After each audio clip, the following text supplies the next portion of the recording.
Hello everyone, welcome once again in unit number 6, General Principles and Processes of Isolation of Elements. As we know that at presently we are located on extractions of metals, right?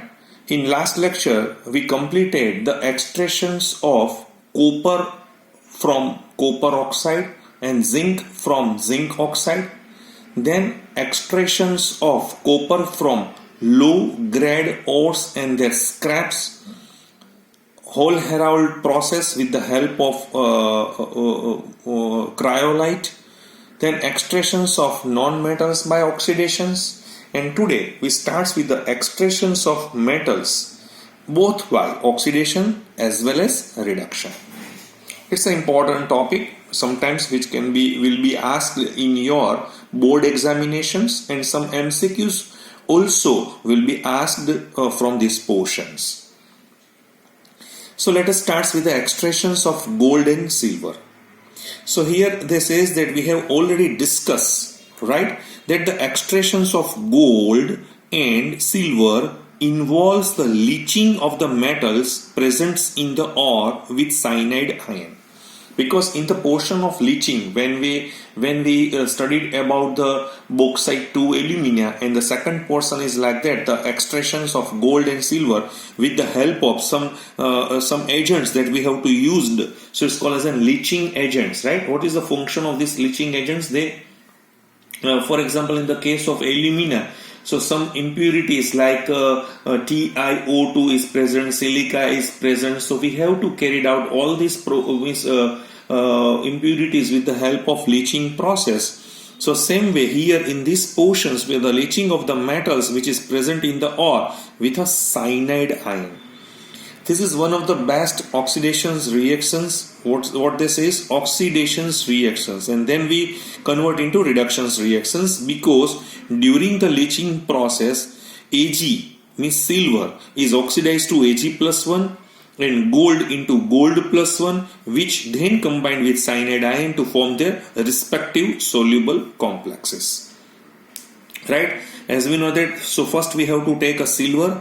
So silver when reacts with a cyanide in presence of oxygen and H2O, so there is a complex salt, and this salt is soluble in nature. Mind well, this silver is a solid in nature. So however, whatever the silver is present in your ore or present in your crude ore, right, or crude metal, so pure silver which is reacted with the cyanide and converted into their soluble salt and 4OH minus. Same way gold is same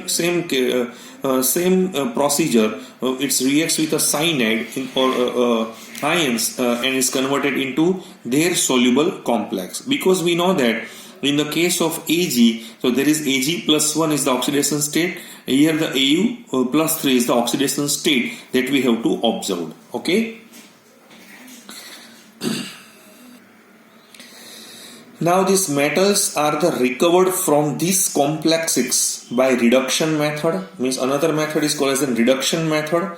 So now we have to reduce with the help of using a more electropositive metals. Here we have to use as a zinc as a reducing agent, because oxidation potential of zinc is compared to the silver is higher in nature. So zinc is oxidized into Zn plus 2 and they form such a type of salt, and silver is released. So in this displacement reaction, same way in the case of gold and silver, in both cases zinc acts as the reducing agent. So from these above discussions we conclude that like extractions of copper from low grade copper ores, gold, silver are also extracted from this ore by hydrometallurgy. So once again, the process of extractions of metals by dissolving the ore in a suitable reagent followed by precipitation or displacement of the metal by a more reactive and more electropositive metal is called as an hydrometallurgy. So it's a one type of concept. So this terms is very good explain. So what is hydrometallurgy? तो hydrometallurgy में हमें क्या करना है कि जो मुझे metals का एक्सट्रैक्शंस करना है मुझे मेरी जो ओर में से, तो मुझे उसको एक सुटेबल रिएजेंट में उसको डिसॉल्व करना पड़ेगा, और वो जो मेरी मेटल्स है वो प्रेसिपिटेशन हो जाएगी या डिस्प्लेसमेंट हो जाएगी, और उसको फिर से मैं दूसरी एक मेटल के साथ जो मोर रिएक्टिव है या मोर इलेक्ट्रोपॉजिटिव है उससे मैं उसका डिस्प्लेसमेंट करा दूं. तो ये जो पूरा प्रोसेस है उसको हम क्या बोलेंगे? हाइड्रोमेटलर्जी हम बोलेंगे. क्या बोलेंगे? हाइड्रोमेटलर्जी हम उसको बोल सकते हैं. So this is the definition of hydrometallurgy. समझ में आ गया आपको? देखिए, हमने पहले देखा था the process of extracting metals from their ore is called as an metallurgy.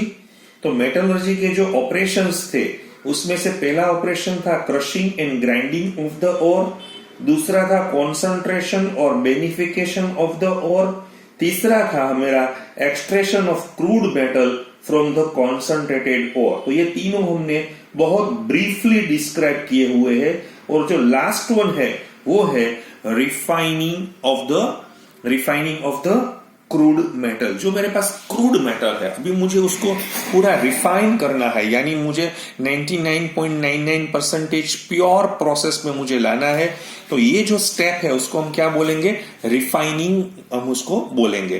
तो there are various process for this refining. मुझे ये रिफाइनिंग करने के लिए तरह तरह की मैं यहाँ पे प्रोसेस यूज कर सकूंगा. तो पहले हम देखेंगे the metals obtained by any of the methods discussed above are still impure and hence are called crude metals. यहाँ पे जो हमने देखा था कि जो मेरे पास एक्सट्रैक्शंस ऑफ मेटल्स था लेकिन वो एक्सट्रैक्शंस ऑफ क्रूड मेटल्स था. तो impurity generally presents in the crude metal जो यहाँ पे होती है, कौन सी यहाँ पे इम्प्यूरिटीज हो सकती है? अदर मेटल्स भी हो सकती है which is produced by simultaneously reduction of the respective oxides which is originally present in the ore. दूसरा होता है नॉन मेटल्स जिसमें सिलिकॉन है, फॉस्फोरस है, which is formed by reduction in the furnace. तीसरा होता है अनरिएक्टेड ऑक्साइड्स और सल्फाइड्स. चौथा होता है substance taken it in the furnace, जैसे मैं फ्लक्स लेता हूं, स्लैग लेता हूं या रेसिडुअल स्लैग होता है, जो भी है वो भी हो सकते हैं. So the crude metals are therefore purified और रिफाइंड. तो उसको मुझे प्यूरिफाई और रिफाइन करना पड़ेगा. And the method actually used for the purification which is depends upon the nature of the metal. मुझे ये करना है तो मुझे मेटल का नेचर क्या है और इसकी इम्प्यूरिटीज का नेचर क्या है वो मुझे पहले जानना पड़ेगा. समझ में आ गया? सो इन शॉर्ट, इन नटशेल हम कह सकते हैं the process of purifying the crude metal is called as an refining. यानी रिफाइनिंग के लिए जो मेरा क्रूड मेटल है उसमें से जो इम्प्यूरिटीज होती है, मैंने अभी बोला था अदर मेटल्स भी इम्प्यूरिटी हो सकती है, नॉन मेटल्स भी हो सकती है, अनरिएक्टेड ऑक्साइड सल्फाइड भी हो सकते हैं, और फर्नेस में हमने जो एक्स्ट्रा सब्सटेंस लिए हुए जैसे फ्लॉक्स है, रेसिडुअल स्लैग होता है, उसको निकालना भी हमें पड़ेगा. So some common methods for refining of metals are discussed below. यहाँ पे नियर अबाउट ABCDEF, यानी यहाँ पे 1 2 3 4 5 6 और 7, राइट? नहीं, 6 या 7 प्रोसेस यहाँ पे हमें दिखाई गई है, और उसको हम बोलेंगे फर्स्ट वन हम we starts with a distillation process. तो ये डिस्टिलेशन प्रोसेस में क्या होता है देखिए. This method is employ for the purification of volatile metal. जो वॉलेटाइल मेटल होती है यानी जिंक है, मर्क्यूरी है, क्योंकि मैंने एलिंगम डायग्राम में भी बताया था कि एक टेम्परेचर पे जिंक है वो सॉलिड से लिक्विड चला जाएगा, राइट, या मेल्ट आउट हो जाएगा.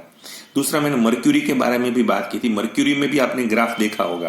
कैडमियम में भी यहाँ पे ग्राफ नहीं दिया हुआ है, लेकिन ऐसी जो मेटल्स होती है, जिंक होती है, राइट, जैसे दूसरी यहाँ पे मर्क्यूरी बताई गई, तीसरी कैडमियम है, तो उसको हम क्या करेंगे? The impure metal is heated in an ion retort.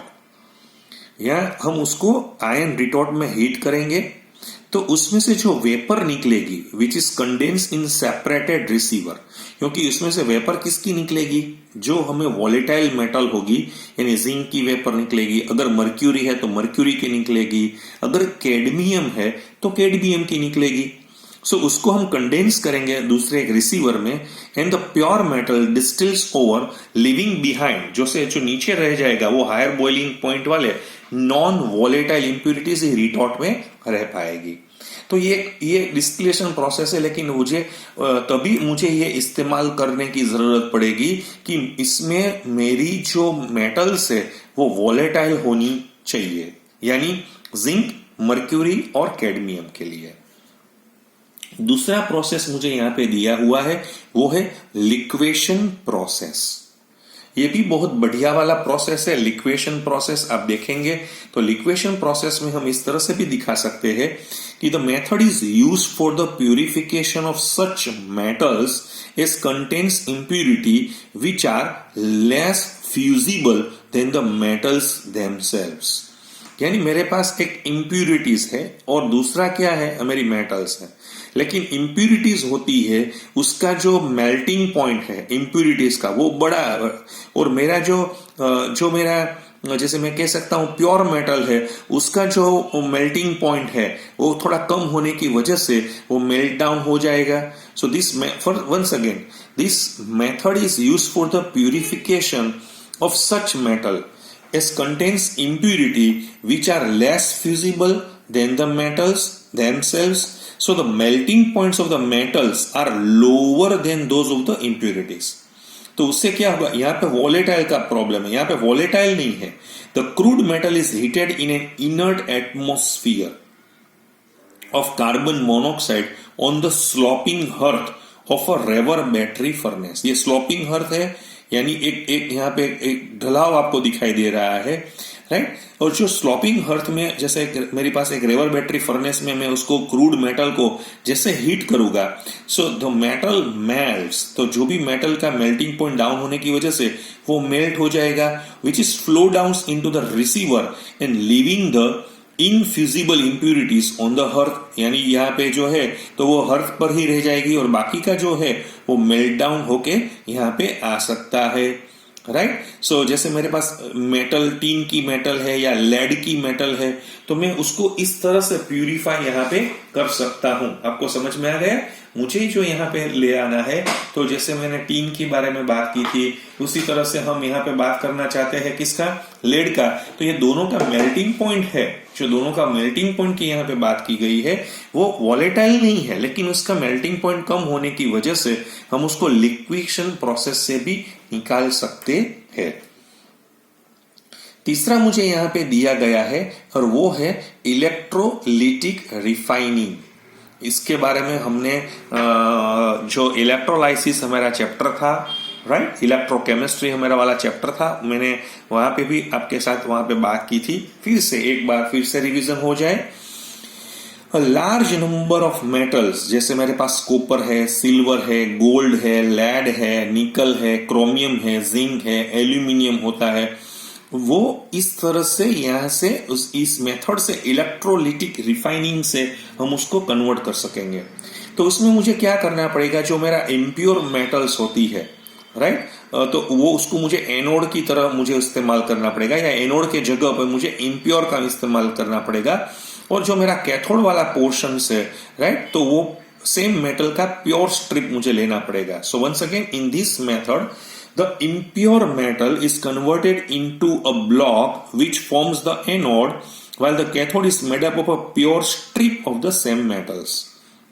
So these electrodes are suspended in an electrolyte which is the solution of a soluble salt of the metal. जो भी मेटल, जैसे मेरे पास यहाँ पे कॉपर है तो मैं यहाँ पे कॉपर सल्फेट का सॉल्यूशन लूंगा, मेरे पास जैसे यहाँ पे निकल है तो मैं निकल सल्फेट का लूंगा, मेरे पास गोल्ड है तो गोल्ड क्लोराइड का भी मैं यहाँ पे ले सकता हूँ, मेरे पास जिंक है तो मैं जिंक सल्फेट का ले सकता हूँ। आपको समझ में आ रहा है? जो भी है, जैसे मेरे पास सिल्वर है तो मैं सिल्वर नाइट्रेट का सॉल्यूशन यहाँ पे इलेक्ट्रोलाइट्स में मैं ले लूंगा। So, मैंने अभी आपको बोला कि these electrodes are suspended in electrolytes, which is the solution of a soluble salts of the metal, usually a double salt of the metal. So, when electric current is passed, जैसे मैंने यहाँ पे एक इलेक्ट्रिक करंट है, वो DC current यहाँ से battery में से मैंने यहाँ पे पास किया हुआ है, तो क्या होगा? So, metal ions from the electrolytes are deposited at the cathode. तो वो क्या कहां पे डिपॉजिट हो जाएंगे? यहां से जो मेरा एनोड में से जो होगा, तो जो भी, जैसे मेरे पास कॉपर है यहाँ पे, राइट, इम्प्योर कॉपर है, तो जितना सच्चा कॉपर होगा तो वो वहां पे Cu+2 में चला जाएगा और Cu+2 वाला यहाँ से Cu में रिडक्शन होके कैथोड पे डिपोजिट होता रहेगा. So when electric current is passed, metal ions from the electrolytes are deposited at the cathode in the form of pure metal, while an equivalent of metals dissolve from the anode and goes into the electrolyte solution as a metal ion. यानी इसमें से copper पहले Cu+2 में चला जाएगा और जो Cu+2 है वो यहाँ पे आ जाएगा. सेम वे जैसे मेरे पास सिल्वर होता है या गोल्ड होता है या निकल होता है या लेड होता है या जिंक होता है या क्रोमियम होता है या एल्यूमिनियम होता है, सभी में इसी तरह से ये जो रिएक्शंस है वो यहाँ पे मैं आपको दिखाया हुआ है. देखिए, तो मेटल्स जो सॉलिड पे था वो M+ में चला गया, जो भी इसके इलेक्ट्रॉन थे वो इलेक्ट्रॉन ने रिडक्शंस करके कैथोड पे डिपोजिट किया हुआ है. तो क्या हुआ, एज ए नेट रिजल्ट में रेडॉक्स का रिएक्शंस जो हुआ, तो which is electrolytic refining is such a type of transfer of pure metal from the anode to cathode. तो उसके लिए जो मुझे वोल्टेज अप्लाई करने पड़ेंगे इलेक्ट्रोलिसिस में, which is that the impurities of more basic metals, यानी more electropositive metals remain in the solution as a ion, where the impurities of the less basic metals settles down under the anode. या हम उसको क्या बोलेंगे, anode mud या anode sludge भी हम बोलेंगे. तो जैसे मैंने यहाँ पे एक एग्जांपल हमारा यहाँ पे दिया हुआ है, मैंने आपको पहले भी पढ़ाया हुआ था कि in case of electrolytic refining of copper, जो हमने क्रूड कॉपर लिया था लास्ट लेक्चर में, हमने जो मेटे वाला मेरा रिएक्शंस था उसमें से मैंने ब्लिस्टर कॉपर का प्रोसेस किया हुआ था, आपको मालूम होगा, क्योंकि पहले मेरे पास कॉपर पायरेट्स का और था. In this copper pyrites we observe the Cu2s and FeS. फिर मैंने उसको निकाला हुआ था with the help of bessemerizations, and with the help of this bessemerizations we get a blister copper. तो जो blister copper having impurities, so which is made the anode, and the thin sheet of pure copper is made up of the cathode. So while copper sulfate solution acidified with sulfuric acid is taken as the electrolyte, the next result of the electrolysis is the transfer of copper. जो anode वाला मेरा copper था जिसमें, तो उसने Cu+2 होके वो पहले सॉल्यूशन में चला गया और वहां से इलेक्ट्रोलाइट्स में से वो Cu+2 कैथोड पे कॉपर एज ए डिपोजिट हुए. तो अगर इसमें जो कॉपर वाला था उसमें मेरे पास जो इंप्यूरिटीज थी, जैसे मेरे पास आयन वाली थी या निकल वाली थी या जिंक वाली थी या कोबाल्ट वाली थी, which is present in the blister copper, being more electropositive pass into solution as a soluble sulphates, while the impurities of antimony जैसे मेरे पास थी, once again the impurities of iron, nickel, zinc and cobalt which is present in blister copper being more electropositive pass into solution as a soluble sulfate. But while the impurities of antimony, selenium, tellurium, silver, gold, platinum being less electropositive are not affected by this copper sulfate H2SO4 solution, so hence they settle down under the anode as an anode mud or anode sludge. So the recovery of precious metals such as silver, gold and platinum from the anode mud more than compensate for the high cost of this electrolytic refining, right? So copper thus obtained is 99.95 to 99.99% pure. Zinc can also be refined by this process or this method. So here in our syllabus they deeply explain the process of this copper sulfate. Then number 4 is the zone refining process. So it's a important process, zone refining process, or sometimes we call as a fractional crystallization too. Either we have to tell as a zone refining or fractional crystallisation. Fractional means हमें थोड़े थोड़े टुकड़े में जो crystallisation करेंगे तो उसको हम बोलेंगे. And this method is extremely useful for the producing metals of very high purity, not high purity but very high purity. Likewise in the case of germanium, silicon, boron, gallium and indium, etc. Because this germanium and silicon, they are act as a semiconductor. So in the case of this semiconductor, so it's required a very high purity, because for the conduction process, or for example in the case of microprocessor, if we use such a type of microprocessor of silicon, right? So it's so they are very much high purified materials is used. So for zone refining for this purpose is used. So the method is based upon the principle that the impurities are more soluble. Once again, impurities are more soluble in the molten state than in the solid state of the metal. Once again, this method or the method is based upon the principle that impurities are more soluble in the molten state than in the solid state of the metal.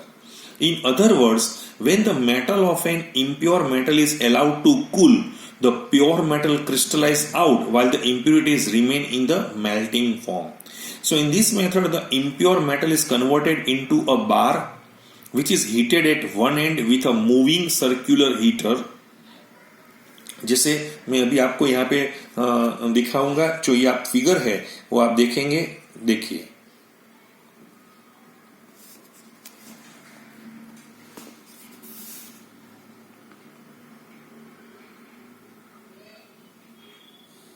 Right. तो ये जो है noble gas atmosphere यहाँ पे लिया हुआ है, ये मेटल का पूरा रोड है, राइट। ये इंडक्शन कॉइल यहाँ से यहाँ पे उसने लगाई हुई है, और जो मेटल रॉड है, मेटल रॉड मोल्टेन, ये अभी मोल्टेन में चला गया है और फिर ये इम्प्योर मेटल में है। Direction of the movement of this molten zone and impurities, तो इस तरह से वहां पे डायरेक्शंस पे वो यहाँ पे इस तरह से दिखा रहे हैं। तो फिर से मैं आपको दिखाना चाहता हूं कि in the impure metal is converted into a bar which is heated at one end with a moving circular heater, right, moving circular heater, so that this end melts and forms a molten zone or the melt as the heater is slowly moved along the length of the rod. यहाँ से तो ऐसे ऐसे निकलता जाएगा, तो वो जो मेटल प्योर होगी वो यहाँ पे क्रिस्टलाइज हो जाएगी, और दूसरा जो है वो वहां पे चला जाएगा जो हमारे पास इम्प्यूरिटीज है, right. So move along the length of the rod and the pure metal crystallize out the melt where the impurities pass into the adjacent molten zone. So this process is repeated several times till the impurities are completely driven to one end of the rod, which is then cut off and discarded. So this process is usually carried out in the inert atmosphere to prevent the oxidations of metals. जैसे मैंने अभी बोला था कि semiconductors जो हमारे पास होते हैं, सिलिकॉन, जर्मेनियम, फिर gallium, these are the purified by this method. And the element thus obtained are of high purity. For example, germanium prepared by this method contains a little as a 7 to 10 parts per million of the impurities. तो ये मेरे पास जो fourth process था zone refining का, वो यहाँ पे हमने थोड़ा दिखाया हुआ है, फोर्थ पोर्शंस। अभी जो नेक्स्ट पोर्शंस मेरा है, ये थोड़ा हमारे लिए इंपॉर्टेंट भी है, क्योंकि यहाँ से कई बार अच्छे क्वेश्चंस भी जो हमारी एग्जाम्स में यहाँ पे लिए गए हैं, JEE की एग्जाम में, नीट की एग्जाम में भी यहाँ से काफी बार क्वेश्चंस पूछे जा रहे हैं, थियोरेटिकल पोर्शंस में भी यहाँ से क्वेश्चंस निकल रहे हैं। नेमली देखिए, वेपर फेज रिफाइनिंग, यानी मुझे वेपर में लेना पड़ेगा और रिफाइनिंग करना पड़ेगा। So in this method, the crude metal is freed from impurities by first converting into a suitable volatile compound by heating it with a specific reagent at lower temperature, and then decomposing the volatile compound at some high temperature to give the pure metal. फिर से इसमें मुझे क्या करना पड़ेगा, पहले जो मेरा कंपाउंड है, मुझे क्रूड मेटल वाला मेरा जो कंपाउंड है उसमें से मुझे इम्प्यूरिटी निकालने के लिए पहले मैं उसको सूटेबल वॉलेटाइल कंपाउंड में उसको कन्वर्ट करूंगा एक स्पेसिफिक रिएजेंट के साथ लो टेम्परेचर पे प्रोसेस करके, और बाद में मैं उसका डीकम्पोज करके जो वॉलेटाइल कंपाउंड था उसका डीकम्पोज करके at the same high temperature to give the pure metal, right. तो देखिए,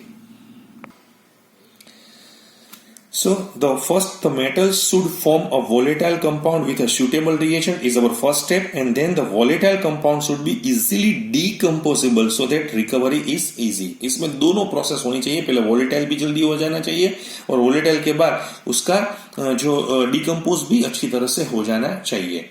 तो हम देखेंगे ये जो प्रोसेस है उसमें हम उसको मॉन्ड प्रोसेस भी बोलेंगे या मॉन्ड कार्बोनिल प्रोसेस। कई बार यहाँ पे इस तरह से भी क्वेश्चंस निकाले हुए हैं। So it is used for refining of निकल।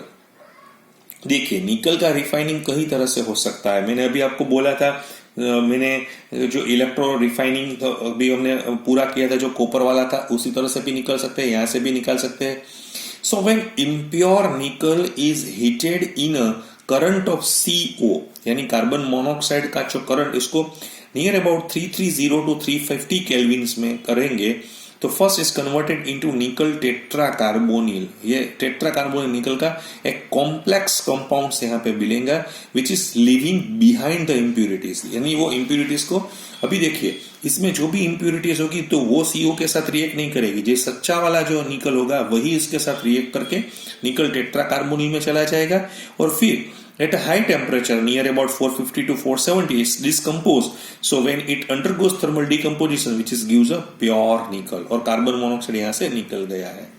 तो ये जो मॉन्ड कार्बोनिल प्रोसेस या हम उसको मॉन्ड प्रोसेस भी बोलेंगे, तो उसी तरह से मॉन्ड प्रोसेस ऑफ रिफाइनिंग फॉर निकल, right.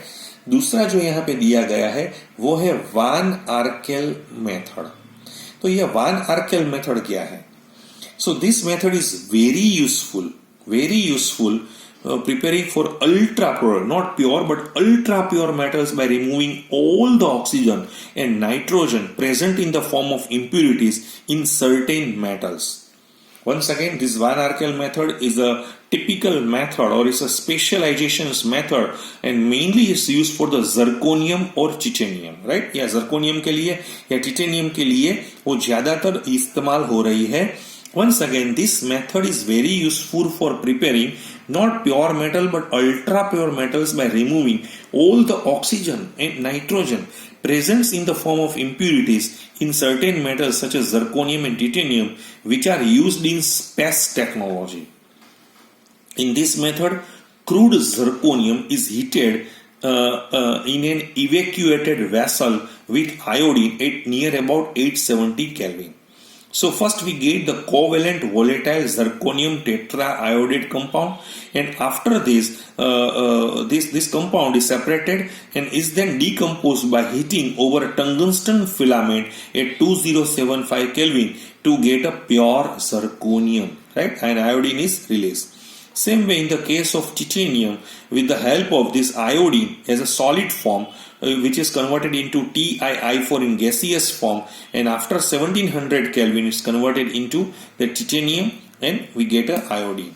So this is called as a Van Arkel process, and this Van Arkel process especially because they're removing all the oxygen and nitrogen present in the form of impurities. Next मुझे यहाँ पे दिया गया है वो है chromatographic method.